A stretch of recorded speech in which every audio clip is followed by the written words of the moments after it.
राधे कृष्णा। कार्तिक मास महत्व 23वां अध्याय। इतनी कथा सुनकर ऋषियों ने कहा, हे सूत जी, अब आप कृपा करके भगवान के चरणों से उत्पन्न हुई गंगा जी का महत्व सुनाइए। तब सूत जी बोले, हे ऋषियों, इस संबंध में नारद मुनि ने जो कुछ राजा पृथु से कहा था वही मैं तुमको सुनाता हूँ। इंद्र आदि समस्त देवताओं को उत्पन्न करने वाले कश्यप जी की 2 पत्नियां थी। एक का नाम अदिति था और दूसरी का दिति। अदिति के पुत्र देवता कहलाए तथा दिति से दैत्यों की उत्पत्ति हुई। देवता तथा दैत्यों में जन्म से ही बेमनस्य रहता था। कालांतर में प्रहलाद का पुत्र अर्थात विरोचन का पुत्र बलि दैत्यों का राजा बना। उसकी सेना अत्यंत विशाल थी। संपूर्ण पृथ्वी पर विजय प्राप्त करने के बाद उसने स्वर्ग पर अधिकार जमाने के लिए देवताओं पर चढ़ाई कर दी।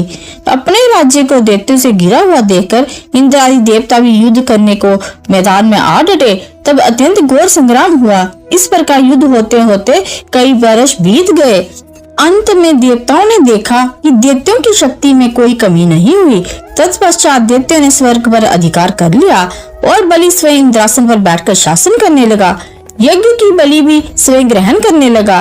तब अदिति अपने पुत्रों को दुखी देख देवताओं की जय तथा दैत्यों की पराजय के निमित्त तपस्या करने के लिए हिमालय पर्वत पर चली गई। वहाँ कुछ काल तक फलाहार, कुछ काल सूखे पत्ते तथा कुछ काल तक केवल पवन का आहार करती रही। फिर पैर के अग्रभाग से खड़ी होकर भगवान का तप करने लगी। इसी प्रकार 1000 वर्ष तक उग्र तप किया।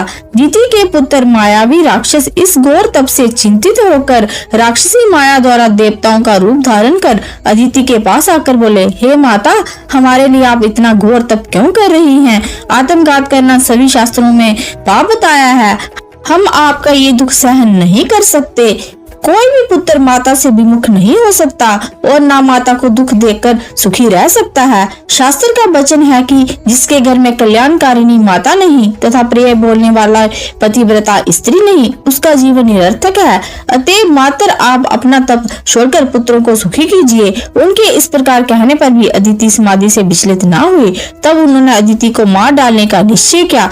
इस कुकृत्य के लिए उन्होंने उस वन में आग लगा दी जिसमें अदिति तप कर रही थी।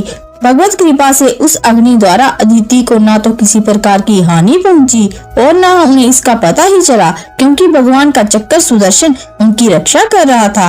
इसके विपरीत दैत्य स्वयं ही उस अग्नि में जल गए। बोलो नारायण भगवान की जय, तुलसी मैया की जय, राधा कृष्ण भगवान की जय, कार्तिक मास की जय।